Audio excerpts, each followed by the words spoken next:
எவ்வளவு தான் கதறி கதறி அழுதாலும் கஷ்டமே தீராத கும்பராசிக்கு எப்போதாண்டா எனக்கு ஒரு விடிவு காலம் பிறக்கும், ஆணாக இருக்கட்டும் பெண்ணாக இருக்கட்டும் குமரி குமரி அழுகக்கூடிய காலகட்டமாக இருக்குது. கொஞ்சம் நஞ்சம் இல்லை, எங்கே போகிறது, யார்கிட்ட சொல்கிறது, யார் நமக்கு உதவியாக இருப்பாங்க, யார் நம்ம சேர்த்து பிடிப்பாங்க, குழப்பத்திலேயே சுற்றிட்டு இருக்கு இந்த கும்பம். திக்கு தெரியாத காட்டில் விட்ட மாதிரி தாங்க, திக்கும் தெரியல திசையும் தெரியல. அப்படிப்பட்ட நிலையில் வரக்கூடிய 2025 இதாவது ஒரு நல்ல காலகட்டமாக இருக்குமா அப்படின்னு பார்த்தீங்கன்னா, ஓரளவுக்கு முன்னிருந்த மோசமான நிலை இல்லாமல் ஓரளவுக்கு நிம்மதி பெருமூச்சு விடக்கூடிய அளவுக்கு சனி பகவானுடைய பெயர்ச்சிங்கிறது 65% நல்ல பலன்களை கொடுக்குற விதத்தில் தாங்க இருக்குது.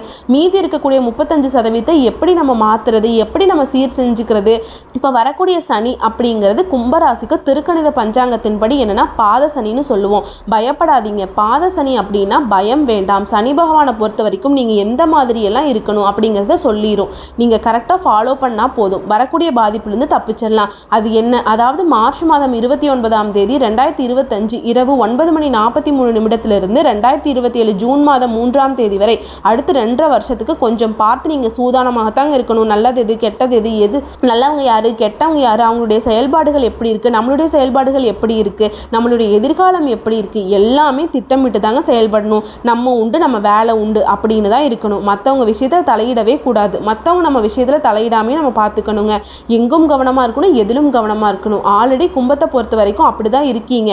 என்ன ஒன்று, இலகன மனசு, எல்லாத்துட்டையும் ஈஸியாக ஏமாந்துடுறீங்க. மனசில் பட்டதை வெளிப்படையாக பேசிடுறீங்க. எல்லாருடைய ஆசை என்னங்க, அவன் என்ன நினைக்கிறாங்க அதை தெரிஞ்சுக்கிட்டா போதும், நான் அவனை காலி பண்ணிடுறேன். அதுதான் உங்களை பண்ணிகிட்டு இருக்காங்க எல்லாரும். புரியுதுங்களா? ஒரு விஷயம் எல்லாரும் நினைக்கிறது நமக்கு தெரிஞ்சுக்கிட்டா எப்படி இருக்கும், அதுவும் அவங்க வாயாலே சொல்லிட்டா எப்படி இருக்கும். கும்பராசியுடைய குமுறலுக்கு காரணமே இதாங்க. மனசில் பட்டதை வெளிப்படையாக பேசிடுறீங்க. சூதுவாது தெரியாதவங்க தான், ஆனால் மற்றவங்களுக்கு தெரியும் இல்லையா, அவங்களுடைய செயல்பாடுகள், உங்களுடைய மனநிலை, உங்களுடைய கேரக்டர் எல்லாத்தையும் தெரிஞ்சுக்கிட்டு உங்ககிட்ட எல்லாமே களவாடிடுறாங்க. குணத்திலிருந்து, பணத்திலிருந்து, செயல்பாடுகள்லேருந்து, உழைப்பிலிருந்து எல்லாத்தையும் திருடி அவங்களுடைய வாழ்க்கையை சிறப்பாக வச்சுக்கிறாங்க. இதெல்லாம் உண்மை நினச்சிங்கன்னா கும்பராசிக்காரங்க இந்த விஷயத்தை எல்லாத்தையும் கட்டாயம் மாற்றிக்கணுங்க. இந்த காலகட்டத்தை பொறுத்த வரைக்கும் 65% மட்டும்தான் நமக்கு சாதகமாக இருக்குது. மீதி இருக்கக்கூடிய 35% நமக்கு சாதகமாக இல்லை. அதை நம்ம எப்படி சரி செஞ்சுக்கிறது அப்படிங்கிற வழியையும் சனீஸ்வர பகவான் நமக்கு கொடுத்துருக்காரு. அவரால் தான் இந்த அளவுக்கு நமக்கு ஒரு நல்ல நிலைமை வந்திருக்கு. அவரை வணங்கி நம்ம இந்த வீடியோ பதிவை தொடர்ந்து பார்க்கலாம். ஓம் சனீஸ்வர பகவானே போற்றி போற்றி. இந்த வீடியோ பதிவை பார்க்கக்கூடிய இந்த தருணத்திலேயே உங்கள் மனசுக்குள்ளேயே நீங்கள் சொல்லிக்கோங்க. காரணம் என்னன்னு கேட்குறீங்களா? ஏன்னா இந்த தெய்வத்துடைய பெயரை சொல்லணும்னு நினைக்கிறீங்களா? உங்களுடைய உங்களுக்குள்ள உண்மை இருக்கா? உங்களுக்குள்ள வரக்கூடிய எல்லா எண்ணமும் நல்லா இருக்கணும்னு நினச்சிங்கன்னா இவருடைய நாமத்தை சொல்லுங்கள். போக போக அது உங்களால் உணர முடியும். ஓம் அப்படிங்கிறது பிரபஞ்சத்தை வசப்படுத்தக்கூடிய ஒரு மந்திர சொல்லுங்க. எந்த தெய்வத்துடைய அனுகிரகம் உங்களுக்கு தேவையோ அந்த தெய்வத்துடைய நாமத்துக்கு முன்னாடி ஓம், அவங்க நாமத்துக்கு பின்னாடி போற்றியும் சொல்லும்போது அந்த தெய்வத்தை நீங்கள் வாழ்த்தும் போது அவங்க கிட்ட இருந்து உங்களுக்கு கருணை பார்வைங்கிறது கிடைக்கும், அனுகூலமான பலன்கள் கிடைக்கும். ஓகேங்களா? புரிஞ்சுதுங்களா? இந்த வீடியோ பதிவை உடைய நோக்கத்தை பார்க்கலாம்.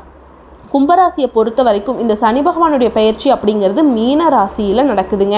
இது உங்களுடைய ராசியிலிருந்து 2ஆம் வீடு. இந்த பயிற்சி அப்படிங்கிறது இயல்பான ஒழுக்கம், யதார்த்தமான செயல்பாடுகள், கவனத்திறம் இதெல்லாம் இந்த காலகட்டத்தில் வெளிப்படும். மனச்சோர்வு கொஞ்சம் அதிகமாக இருக்குங்க. இது எல்லாத்துக்கு மேலேயும் ஒரு பற்று இல்லாமல் இருந்திருப்பீங்க. தடைகள், தாமதங்கள், சிரமப்படுவது, ஏதாவது ஒரு கஷ்டப்பட்டுக்கிட்டே இருந்திருப்பீங்க. இந்த மாதிரி இருந்த நீங்கள் இந்த காலகட்டத்தில் எல்லாமே மாறப்போகுது. இந்த பயிற்சி அப்படிங்கிறது திருப்தியை தரக்கூடிய விதத்தில் தாங்க இருக்குது.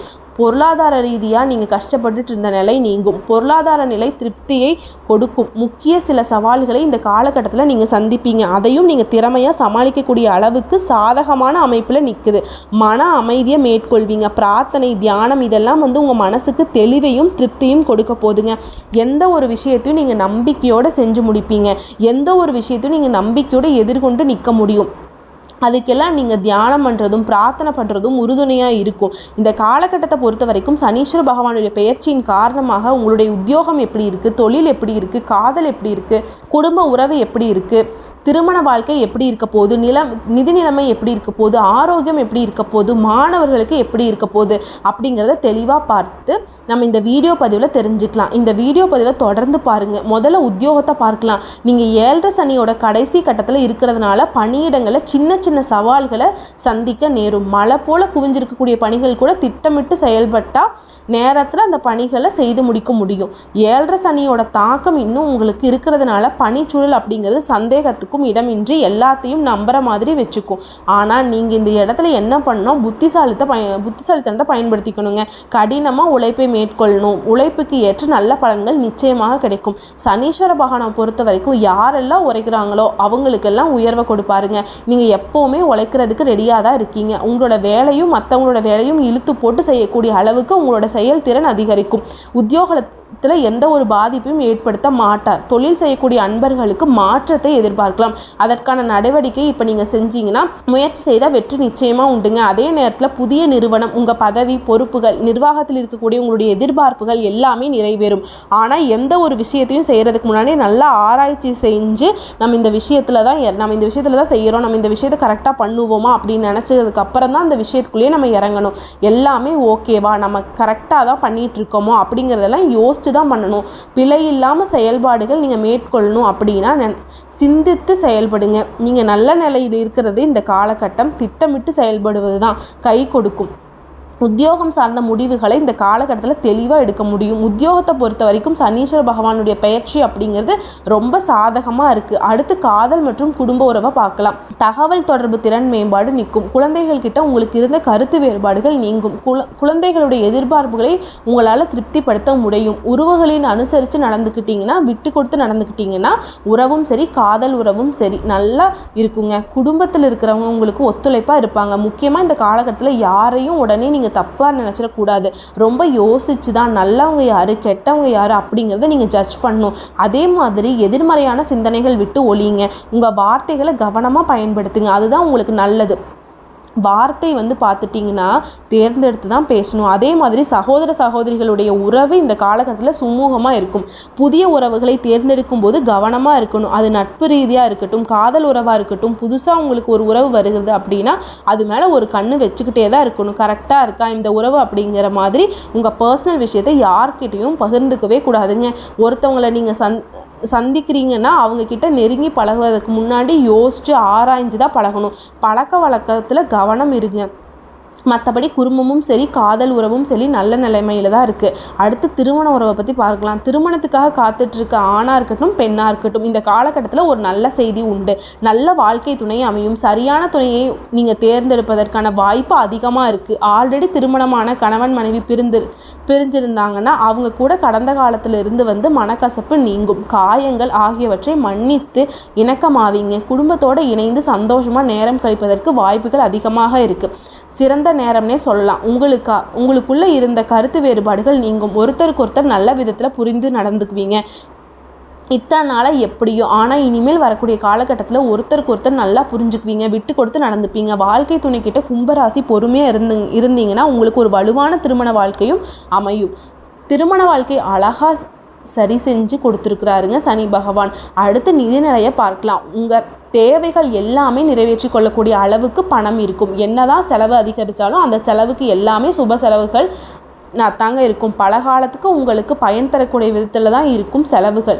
மீறினா வரவை கொடுப்பார். ஆடம்பர செலவுகளை தவிர்க்க வேண்டியது உங்களுடைய பொறுப்பு. பணத்தை சேமிக்கணும். எதிர்கால நலன் கருதி பாதுகாப்பு கருதி முதலீடு நீங்கள் மேற்கொள்ள நினைக்கலாம். இருந்தாலும் முதலீடு செய்வதற்கு முன்னாடி முழுமையாக ஆராய்ச்சிக்கு அப்புறம் தான் பண்ணணும். விதிமுறைகள் என்ன இருக்குது, எப்போ நமக்கு மெச்சூரிட்டி ஆகும், அதற்கான ரிட்டர்ன் நமக்கு எப்படி வரும் அப்படிங்கிறது எல்லாத்தையுமே ஆராய்ச்சி பண்ணி தான் முதலீடு செய்யணும். தொழில் சார்ந்த ஒப்பந்தங்கள் கிடைக்கும். அதிலிருந்து நம்பிக்கை வரும். தொழிலும் நல்ல விதத்தில் நடக்கும். மற்ற தொழில் பொருளாதார ரீதியாக பார்க்குறப்ப கூலி வேலை செய்கிறவங்களா இருந்தாலும் சரி, கோடியாக சம்பாதிக்கிறவங்கள இருந்தாலும் சரி, பெரிய பிஸ்னஸ் வரைக்கும் பொருளாதார நிலையை பொறுத்த வரைக்கும் சனீஸ்வர பகவான் எந்த ஒரு தட்டுப்பாடும் கொடுக்கலீங்க. பணவரவு அதிகமாக தான் கொடுத்துருக்காரு. நீங்கள் ஒரு வேலை செய்கிறீங்க அப்படின்னா விரைவான பலனை உடனே எதிர்பார்க்கலாம். ஆனால் அதற்கு திட்டமிட்டு செயலாற்ற வேண்டும். எந்த ஒரு விஷயத்தையும் எடுத்தோம் கவுத்தோன்னு செய்யக்கூடாதுங்க. பலகட்ட யோசனைக்கு அப்புறம் தான் நீங்கள் மேற்கொள்ளணும். அப்போ தான் அது வெற்றியில் முடியும். மற்றபடி எல்லாமே சாதகமாக தான் இருக்குது. அடுத்து மாணவர்களுக்கு எப்படி இருக்குன்னு பார்ப்போம். மாணவர்களை பொறுத்த வரைக்கும் இந்த காலகட்டத்தில் நல்ல மதிப்பெண்களை நீங்கள் எதிர்பார்க்கலாம். கவனம் செதறாமல் இருக்கணும். மனசை ஒருமுகப்படுத்தி படிச்சிங்கன்னா வெற்றி நிச்சயம். வெளிநாட்டில் படிக்க வேணும்னு நினச்சிங்கன்னா உங்களுடைய கனவுகள் நினைவாகுங்க. நீங்கள் எல்லாத்தையும் பாசிட்டிவாக திங்க் பண்ண போகிறீங்க. ஆர்வம் அதிகரிக்கும். தெளிவான இலக்குகளை அமைத்து கொண்டு அதற்கு தகுந்த மாதிரி திட்டமிட்டு செயல்பட வேண்டும். அமைதியான கவன சிதறல் இல்லாமல் படிப்பு விஷயத்தில் ஈர்ப்பு இருந்துச்சுன்னா உங்களுடைய இலக்கை அடைந்து வெற்றி காண்பீங்க. கடின உழைப்பு மற்றும் விடாமுயற்சி விஸ்வரூப வெற்றியை அடைய வைக்கும். எப்பேற்பட்ட தடைகளையும் சமாளிக்க முடியுங்க.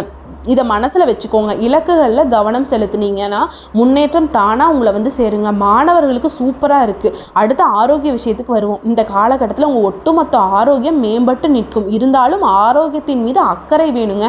ஆரோக்கிய விஷயத்தில் கவனமாக இருந்துட்டிங்கன்னா நாள்பட்ட நோய் கூட சரியாயிரும். மருந்து மாத்திரை இல்லாமல் என் வாழ்க்கையில் அப்படின்னு நினச்சிங்கன்னா கூட அந்த மாத்திரை மருந்து அந்த சிகிச்சையில் வெளிவர முடியும். ஏன்னா அந்த அளவுக்கு ஆரோக்கியத்தை சனீஸ்வர பகவான் மேம்படுத்தி கொடுத்துருக்காருங்க. யோகா பண்ணுறது, நடைப்பயிற்சி பண்ணுறது, தியானம் பண்ணுறது இதெல்லாம் வந்துட்டு மனசுக்கு ஆரோக்கியத்தை மேம்படுத்தி கொடுக்குங்க. உடல் ஆரோக்கியத்தையும் பாதுகாக்க முடியும். உங்களுடைய நலமான வாழ்க்கைக்கு ஒட்டுமொத்தமாக கவனமாக இருந்தால் போதும். என்ன சாப்பிடணும், எப்படி சாப்பிடணும், எல்லாத்து மீதும் கவனம் இருக்கணுங்க. உணவில் கவனம் இருக்கணும். பச்சை காய்கறிகள், பழங்கள் அதிகமாக உணவில் சேர்த்துக்கோங்க. அன்றாட வாழ்க்கை முறையை மாற்றிக்கோங்க. ஊட்டச்சத்து மிகுந்த உணவை எடுத்துக்கோங்க. அப்பப்போ சின்ன சின்னதாக முதுகு வலிக்கிறது, முழங்கால் வலிக்கிறது, இந்த மாதிரியான உடல் உபாதைகள் சந்திக்கிறதுக்கு அதிக வாய்ப்பு இருக்குங்க. இதெல்லாம் நீங்கள் தவிர்க்கணும் அப்படின்னு நினச்சிங்கன்னா தியானம் தான் ஒரே விஷயம், பிரார்த்தனை தான் ஒரே மருந்து. இதெல்லாம் கரெக்டாக ஃபாலோ பண்ணிங்கன்னா போதுங்க. தூக்கமின்மை சரியாகும். ஒட்டுமொத்தமாக ஆரோக்கியத்திற்கு 2 விஷயம் சொல்கிறேன். கரெக்டாக ஓய்வு எடுத்துக்கோங்க, தூக்கம் இருக்கட்டும், சரியான உணவு இருக்கட்டும். இது மட்டும் கரெக்டாக பண்ணிட்டா போதும். ஆரோக்கியம் மேம்பட்டு நிற்குங்க. ஆரோக்கியத்தில் எந்த குறைபாடுகளையும் சனீஸ்வர பகவான் உங்களுக்கு கொடுக்க மாட்டார். அவர் பொறுத்த வரைக்கும் என்ன தெரியுமா, கரெக்டாக இருக்கணும், விதிமுறையை கரெக்டாக ஃபாலோ பண்ணணும், நீதி நேர்மை நியாயத்துக்கு புறம்பாக நடக்கக்கூடாது, யாரையும் குறை சொல்லக்கூடாது, யாரோட வாழ்க்கையும் கெடுக்கவே கூடாதுங்க. அடுத்தவங்களுக்கு உதவி செய்கிறையோ இல்லையோ அடுத்தவங்களுக்கு உபத்தனம் பண்ணாமல் இருக்கணும். இதெல்லாம் செய்யாமல் இருந்தீங்கன்னா சனீஸ்வர பகவான் உங்களை எதுவுமே செய்ய மாட்டார். ஃபாலோ பண்ணிங்கனாலே இந்த மீதி இருக்கக்கூடிய 35% ஜம்முன்னு மாற்றிடலாம். திரும்பவும் சொல்கிறேன், வியாபாரத்தை பொறுத்த வரைக்கும் புதிய முதலீடு செய்வதற்கு முன்னாடி நல்லா யோசிச்சு முடிவு பண்ணிக்கோங்க. சிந்திச்சு செயல்படுங்க. கொடுக்கல் வாங்கல ரொம்ப கவனமாக இருக்கணும். உங்ககிட்ட வேலை செய்யக்கூடிய பணியாளர்கள்கிட்ட தட்டி கொடுத்து வேலை வாங்குங்க. தொழில் செய்யக்கூடிய இடத்த சுத்தபத்தமாக வச்சுக்கோங்க. ஹோட்டல், இரும்பு இந்த மாதிரி விஷயத்தில் கூட்டு தொழில் செய்கிறவங்களுக்கு அமோகமான காலகட்டங்க. உத்தியோகத்தில் இருக்கிறவங்களுக்கு உங்கள் மேலதிகாரிகள்கிட்ட எந்த ஒரு வாக்குவாதமும் பண்ணக்கூடாதுங்க. அவங்க பேச்சு கேட்டு நடந்துக்கோங்க.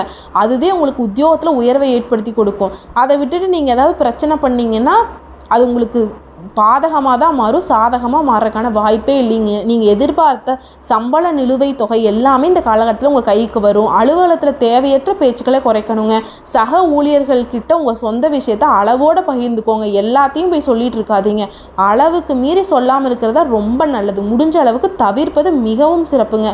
கணினி மற்றும் தகவல் தொலைத்தொடர்பு இந்த மாதிரியான வேலை பார்க்குறவங்களுக்கு அயல்நாடு செல்லக்கூடிய வாய்ப்பு அதிகமாக இருக்குது. மொத்தத்தில் இந்த சனிப்பெயர்ச்சி அப்படிங்கிறது அசந்திருந்த உங்களுடைய வாழ்க்கையில் உங்களை ஆர்வம் ஊட்டி சாதனை நோக்கி பயணம் செய்ய வைக்குங்க. செலவுகளை மட்டும் கொஞ்சம் சிக்கனம் செலுத்தினீங்கன்னா வாழ்க்கை இனிமையாக இருக்கும்.